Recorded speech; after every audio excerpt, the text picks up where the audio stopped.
There are 19 skillbook volumes in 7 Days to Die Alpha 20, totaling up to 133 individual books, each giving your character a small boost. But which ones are the most useful, at least in my opinion? Well, before we get into that, let's lay out some ground rules for this list. First of all, each book series is only going to be taking up one slot on this list, which may lead to some tough choices. Second of all, this list is just about the individual books and isn't considering the completion bonuses, because I'll be saving that for its own video. This is just about the top 7 individual skill books. With that out of the way, let's get into number 7. Number 7 is Night Stalker Volume 6, which gives you 5% more XP from kills at night.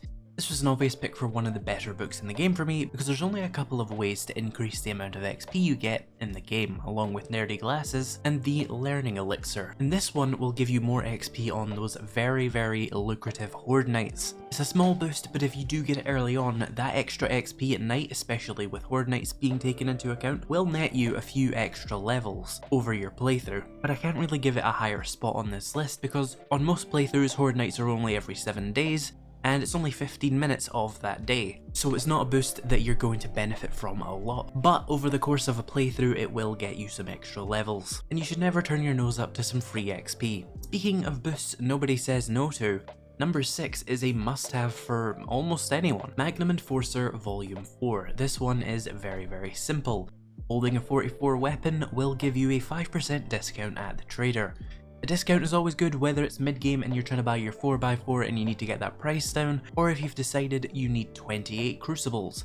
This is the only skill book that gives you a trading discount, and it's the equivalent of 1 rank of better barter, and all you need to do is have a 44 weapon equipped, either a Magnum or a Desert Vulture, and you can intimidate anyone you're trading with for a slightly better prices. Number 5 is Wasteland Treasures 3. This one is a must-have as well, because acid is a pain. It's not as bad as it once was, but it's rare and expensive. This book gives you a chance to gather acid from cars, medical equipment, and acid barrels. Using a wrench on a car or these green barrels has a chance to give you 1 acid, and you can break medical cabinets, after looting them of course, and get a chance for some acid to drop. You'll find after you have this book that you should be swimming in acid as long as you remember to loot sinks, wrench cars, wrench acid barrels, and break medical cabinets. With this, you'll be able to make as much learning elixir, chemistry stations, or fuel saver mods as you need. Number 4 is Needle and Thread Volume 7. This is the only way to craft double clothing pocket mods, each of which will give you 2 inventory slots opened up in your inventory. This book is extremely easy to get. All you need to do is loot the mailboxes around towns and you will get it eventually. It's a very common drop. The mods themselves are fairly easy to get once you know how to craft them, with the main limiter going to be the sewing kits early on. But cloth, leather and duct tape should be pretty easy to get your hands on. You can put them on your jacket, shirt and legs to get up to a total of 6 inventory slots opened up. And there's no other things to put in these slots, so you might as well just do it. And you'll have yourself the equivalent of 2 ranks of pack mule for no perk investment. You can then add in 4 triple armor pocket mods, open up the rest of your inventory, and never ever touch that terrible perk. Again, this is the only way to get these mods, so it is a must-have. You can craft single pocket mods without the book, but I usually just hold off and save my sewing kits because of how easy to find this book is. It's easily findable and it's very easy to craft the mods in the first week. This is one of the best books to get by far and is always at the top of the list of skill books I'm looking for. Number 3 is Bar Brawling number 5. This one will give you +1 health restored with every punch you throw. This one is amazing for healing with a brawling build, as every hit you do, you'll get a little bit of your health back. And you can leech off of zombies by deliberately using light attacks to do less damage to restore more health from a zombie. But it's not limited to brawling builds. If you want some free healing, just equip your fists and slap some zombies silly. Assuming you know what you're doing, you can probably leech back to full health without getting hit, and using no medical or food items to do it. Just some stamina to do the punches. It's a fun perk for most builds, but it's a must-have for brawling builds, and it's the basis of my unkillable brawler build. Number 2 is Urban Combat number 2. This one lets you craft cigars. Cigars give you +1 strength and a 10% discount while bartering. That 1 strength is extremely helpful because there's basically nothing else to put in the mouth slot aside from bandanas, and it's a free point in a very valuable skill tree.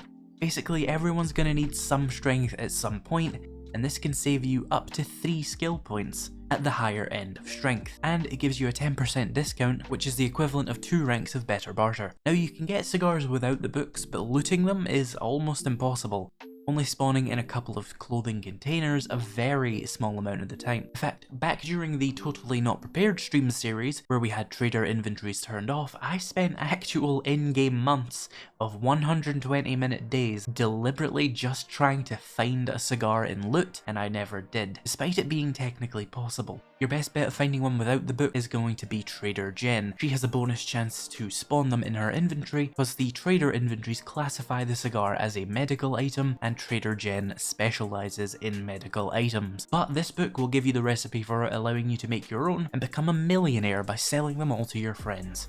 Definitely do drugs, kids. It was a tough choice because Urban Combat is one of the best books in the game, some of the best effects, but I decided to choose this because the cigar book is always the one I'm most excited to see when it drops. I also want to give an honourable mention to Tech Junkie 5 and 6.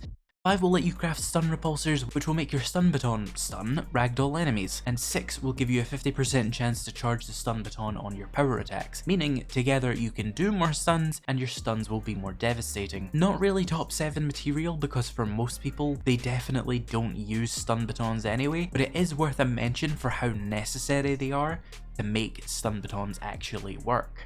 Now, number 1 was kind of hard, so I decided to go with a tie.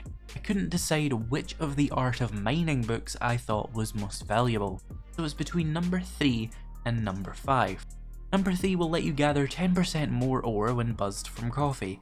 This one is a free half a rank of Motherlode as long as you have some coffee, and at the point where you're really going to benefit from that 10% extra ore, you're probably going to have a very solid supply of coffee available to you. So this book should just really mean 10% more ore. Due to the wording of the book, it does seem like it won't work with the auger, but it actually does, as seen here.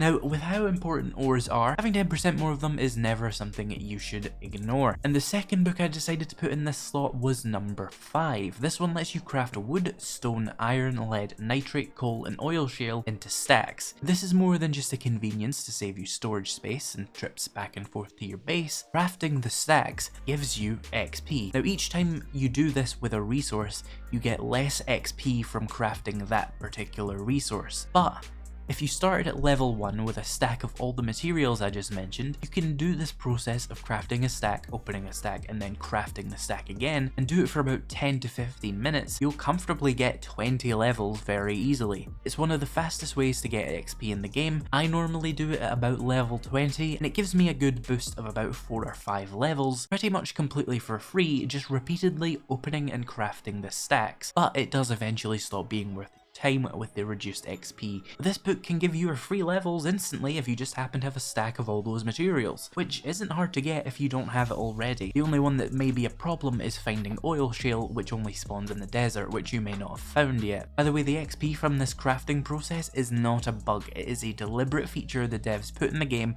and they know about, and they have no plans on changing it as far as we're aware. It's just a book that gives you a bunch of free levels, and it's my personal favourite out of all of them. But that was my top 7 individual skill books. What are yours?